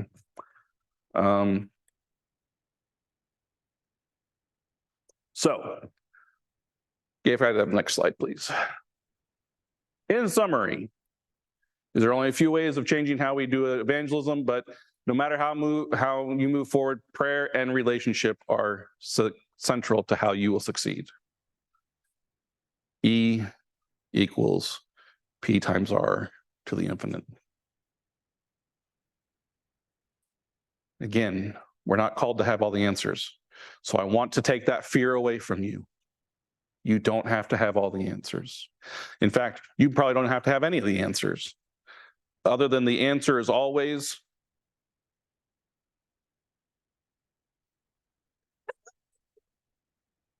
pastors in this room, I don't know what you've been teaching these people. The answer is always Jesus. Unless it's 42. And if you don't know why the answer is 42, you need to read more often. The answer is always Jesus. No. In doing evangelism, you don't have to have all the answers, except for the answers of why it's important to you. Okay? The answers that sometimes people are seeking, you can't answer. You want to know why I know that? Because I can't answer them. Okay? But we have to be willing to ask questions of others, to get to know their story, to want to know them, and allow ourselves to be known by them. Our heartfelt and honest picture of our faith. And if you don't feel like you have that, that's one thing I need you to work on. That's one thing I need you to encourage all of your churches to work on individually, is to have a clear understanding, that picture of my faith. Because we want others to see Christ in us. Hold up that mirror and ask yourself, in what I do and say in the outside in this world, do people see Christ in me? And if you cannot answer yes fully, look, we're not perfect. There are going to be times where we fail to be Christ. The reality is, just like all of this, the more we can be Christ in the world, the better. There are times where it's just not going to be right. We're not going to be able to be it. That's where we then have to represent how Christ is transforming us by taking that bad situation and showing us how we messed up and how we can do better in the future. Transformed lives through constant change. We're Presbyterians. Means we're reformed and always reforming. We're reformed and always reforming. Okay. One more time.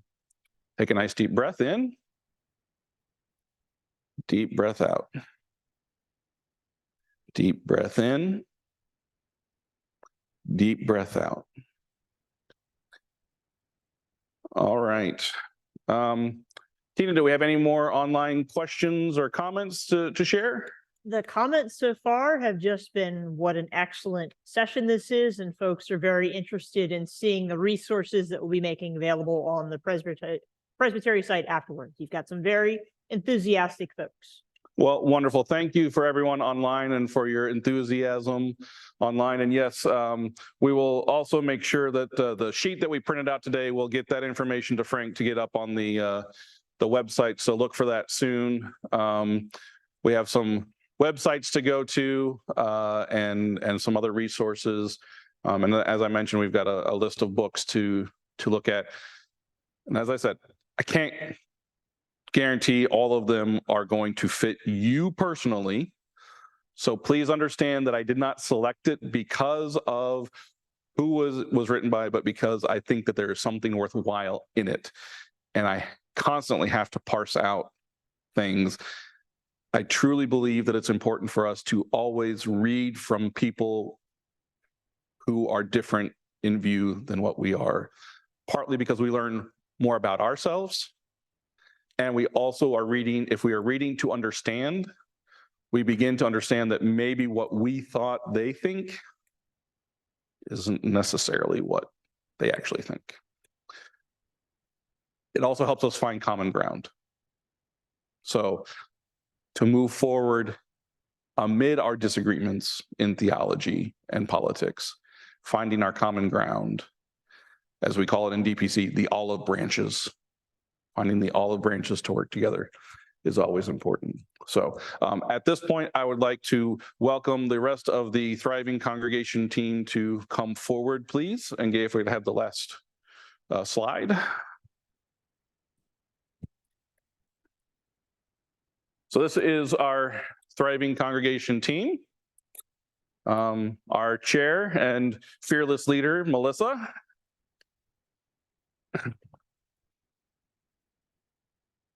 Edwin, our Presbyterian staff member, and I know he looks like the grumpy old guy on the porch, but really he's just a fun-loving teddy bear.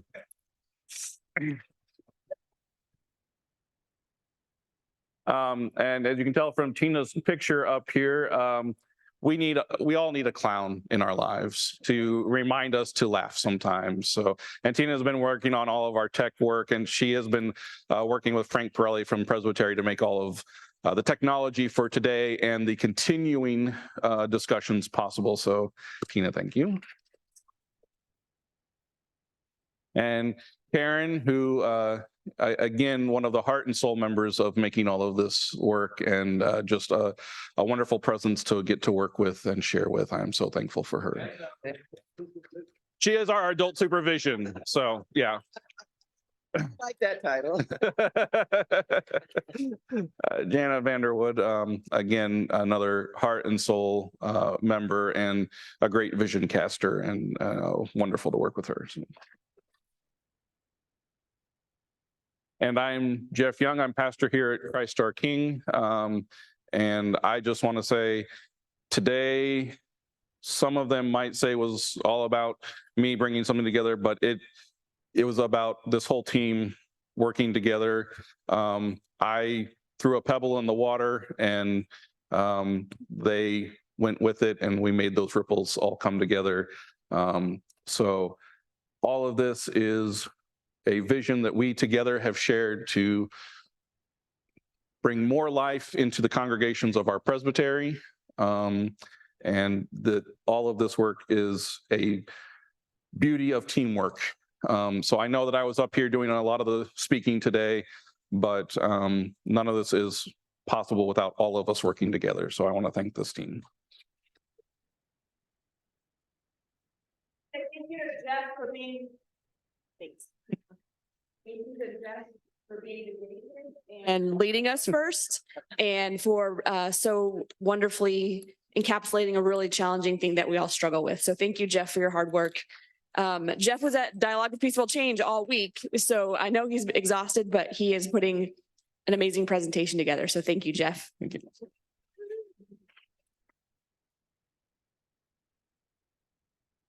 Okay, so we have, so if you'd like to take a seat, please feel free. You don't have to stand up here for the rest of us. We do have just a few minutes to either ask a few more questions, or we have the opportunity to just kind of sit with this for a few minutes. And we are almost at our lunchtime. So we will head down to the Genesis room for lunch. Edwin's going to bless the food before we eat it. Make sure that happens, because if you eat before he blesses it, the calories count. So those of you online, we hope that you enjoy your lunch, but stay connected with us, or make sure to get reconnected with us by 1 o'clock, because we do have discussions in the afternoon, and online you are going to be 1 or 2 tables discussing together. So it will be important for you to stay and join us for some further discussions, because we will want to hear from you in the afternoon as well. So that all being said, here's some fun with AI creations. The headdress on that one is just simply amazing. We ended up with a somewhat androgynous Jesus here. Went for some anime visioning here, and that worked out except for Jesus as the floating desk. Then Jesus talking to Jesus with Jesus as the Holy Spirit. I'm not sure if both of them are looking to the other one going, who invited this guy? And then there's Jesus, unfortunately sitting alone, but at an invitation to 2 seats at the table. So if you have not tried to work with some of these AI art creations, I highly recommend you do it. It's fun, it's exciting, but it also makes you have to be very specific about what you're looking for. But you are going to get, and trust me, there were a lot more images. I only brought the ones that were safe to share. But yeah, that's just some fun stuff. But the whole point, again, of all of these images was about the making it a tight relationship. And again, the biggest thing about a one-on-one relationship is it's never one-on-one. Jesus is always there. The Spirit is always present. Marcia. I'm thankful for Karen from Knox inviting me. For myself, I learned a lot about what's going on with the drive, but like I said, it gave me a lot of ideas what I can do to help others in the church and outside. And I thank you, and I learned a lot. And thank you so much. Appreciate it. Thank you, Marcia. I have a question too. Yeah. And a lot of our churches, we do have relationship drama. So how do we go from a situation that may not be healthy to healthy? Any pointers? Especially if it's the session. So, wonderful question. How do we go from relationships that are unhealthy to healthy, especially on the session? So that's part of this whole Dialogue for Peaceful Change work that we're doing. Dialogue for Peaceful Change offers a number of ways to have conflict resolution. When conflict gets to its worst, it needs mediation. A third party, unaligned, voluntary system. What that means is that a mediation team, usually 2 people, will come in. They are unaligned. So they have no connection to the church or the people in the church or to anyone in the conflict. And both parties in the conflict are coming voluntarily to work on it. Why we want that is, if that's what happens, then the parties will be walked through how to work this out themselves and own the solution and resolution. Every other form of conflict management usually ends up with the resolution having the power dynamic of the person who comes in. Okay? Sometimes we need that. Sometimes we don't. So what the Presbytery is trying to do at this point is have multiple ways of addressing issues and concerns. One of those ways is to offer coaching to sessions. We have some wonderful coaches in our presbytery who could come in and work with your session to address, well, here's what I see, what's not working for you all. Here's how I hear you talking to each other. Start to work on some of that stuff. Christ our King has been working with Jennifer Barchi from Presbytery for over a year on how do we build a better session. But we're also working on, we need to reframe our vision statement, our mission statement, our core values. So we're working through all that. And all of that is to start with the conflict at the session level. And not that there's a lot of conflict for us, it's just that we haven't necessarily known how to be session together. And so we're trying to find that and adapt that. Then that can start transferring to the rest of the church. When the session is healthy, the rest of the church can begin to become healthy. And if the session is healthy and can start to see the conflict in the church, it can be helpful in resolving that. Sometimes conflict in the church needs someone from outside the church to be involved to help everyone see the conflict. So continue to watch for things through the presbytery, especially leadership and committee on ministry of the work that they're doing to try to support our congregations that way. But that very issue is what's driving a current movement in the presbytery, because we do want to be able to we want to develop leaders, not only in our presbytery, but also National Capital Presbytery and in Delaware, so that we can have mediators come from National Capital who don't know our churches to help work with our churches. So if you have a significant conflict in your church, right now, Jennifer Barchi would probably be the best person to contact, because she's kind of leading our push on Dialogue for Peaceful Change. But Melissa did a wonderful job this past week on her first run at being a session trainer. And I just went through my second series in Dialogue for Peaceful Change. So there are a lot of us in the presbytery who know and understand this and would be happy to help you start to look into that. So, Melissa.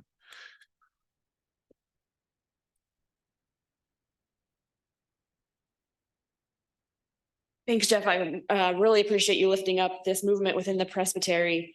So I just wanted to, there's several of us in the room already who have been through the training, the DPC training. So if you've already been through it, will you please stand just for a second or raise a hand if you're already standing?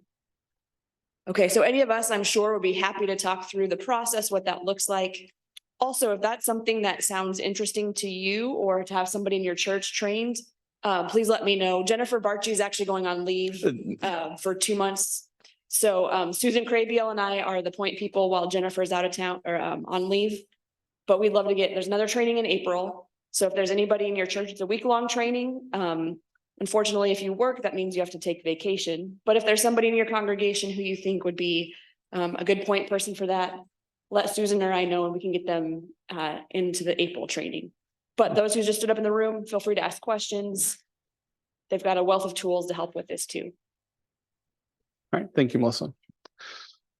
Okay, we are 2 minutes past 12, which means that I actually did pretty good about getting us to where we needed to be on time. So I'm actually really excited about only being two minutes over. Also because it was a good question to answer and all that. So what I want to lift up at this point is it's lunchtime. You all need to eat. We'll continue discussions around the table. Now, before we go to the tables, here's the rules. You can't sit with someone from your church, because the afternoon is we want as many different views at the table as possible. I also understand that may not work out so well, but try to separate yourself from church members so that we can have a broader discussion in this afternoon. And as I mentioned, Edwin's going to bless the food before we eat it. So as we depart, we will go out the sanctuary to the left, down a few stairs. You'll keep walking until you get to a point where you either have to go run into the wall or turn right. I highly recommend turning right. Then walk down that hall and you'll get to another corner, and you could turn right, but then you'll leave the building again. If you turn left, you'll go into the Genesis room where there's lunch. So follow your nose. And if you requested gluten-free, just let the ladies know there are 4 gluten-free meals. Once the gluten-free folks have gone, they're up for grabs. Thank you all. And thank you everyone online. And we'll definitely see you in a little bit to continue our discussion. And as a reminder, the recording of this will be made available soon. And there are going to be ongoing discussions through the Presbytery website, and that is on your handout. So make sure to stay involved with the ongoing discussions. So thank you all.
Oh, we don't need to record this part, yeah. Tina can, so. Okay, we're now recording, so be on your best behavior. So first off, I want to thank you all for coming out today. I hope this has been healthy and uplifting for you. Hope you've made some new connections to take with you and have some new tools to take with you in this. So as we wrap up, again, I want to lift up the importance of E equals P times R to the infinite. Prayer and relationships, prayer and relationships. It begins with prayer, it ends with prayer. It's prayer in the middle, and it's about building relationships. And relationships take time and effort. They have to have intention behind them, and we just got to keep doing it over and over. I know for some of us, building relationships is exhausting. Others of us, building relationships is life-giving. We all have to work together in that. And we have to understand that sometimes there are people who are better at building those relationships, and we need to support the heck out of them. And some people aren't great at building relationships, and we got to support the heck out of them. Not everyone in our churches is going to be able to go out and be out front and do all of this relationship building. But the people in the church who can't do that, you know what they can do? They can pray. Build prayer teams in your churches that can take care of not just praying for the goodness of everything, but praying for God's will to be done and the Holy Spirit to work into this world through us. Because it is not about us. It's not even about preserving our churches. It is about building the kingdom of Christ here and now and for what is to come.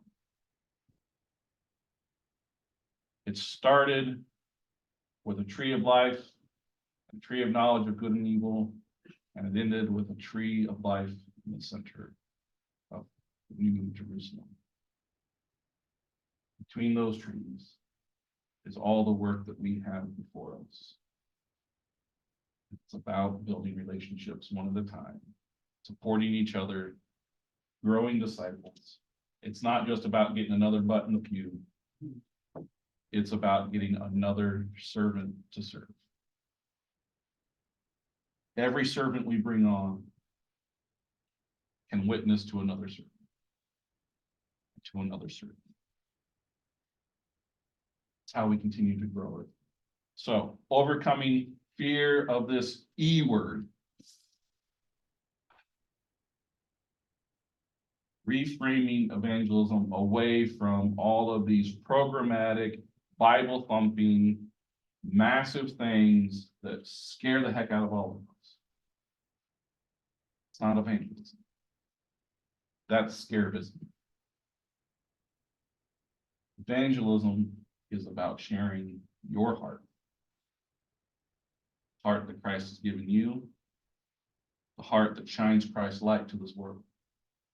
So when we get to a point of overcoming our fears and realize that it's not us, but Christ who shines through us, evangelism's not scary.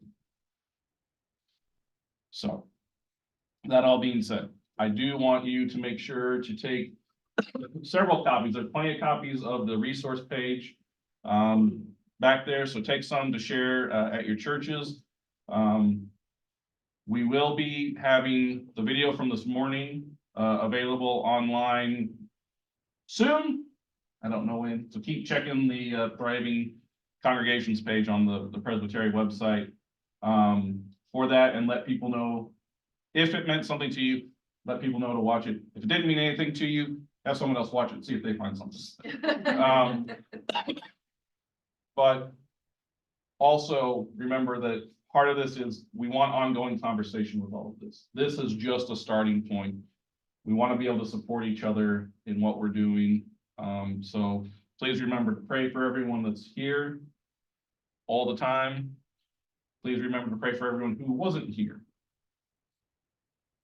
that they may hear a better way to not be afraid of evangelism. But on that resource page, there are several things. The link to continuing the dialogue here, links, a couple of different links to Unbinding the Gospel. One of the links will get you to a page on there that has discounts for the book. Herondale, so Tina led a group discussion in this last summer, and so she graciously has shared her notes from that time, so you can read through those notes and kind of see how things progress see how to use this in a small group setting, excuse me. Also on there is the link to the evangelism page of the Office of Theology and Worship on the PCUSA website. And I really try not to make my personal stuff into anything big, but there's a website on there, Bridges Over Barriers. That's my personal project that has Disciple 365 on it, along with some other ministry things that I do there. I got that up and running, and I was starting to really get into it, and then life happened.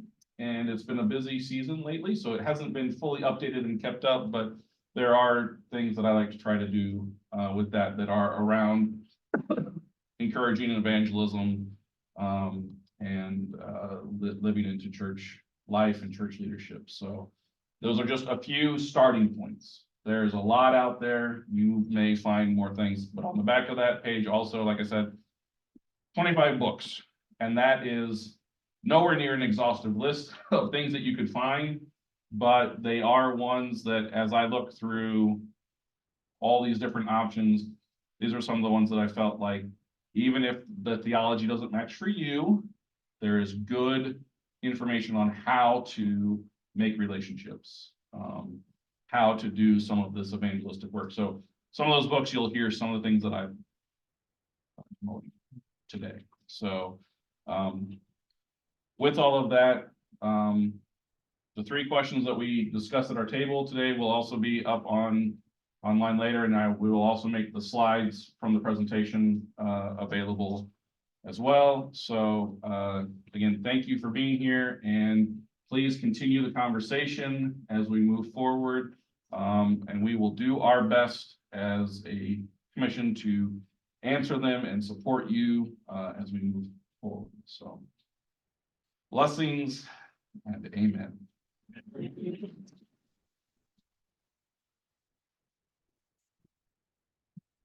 All right, now you don't get to actually leave quite yet. Well, you can leave, but we have here forms for you to fill out. So we would like to hear from you your thoughts on today's presentations and what might help us in the future. Could you share your Google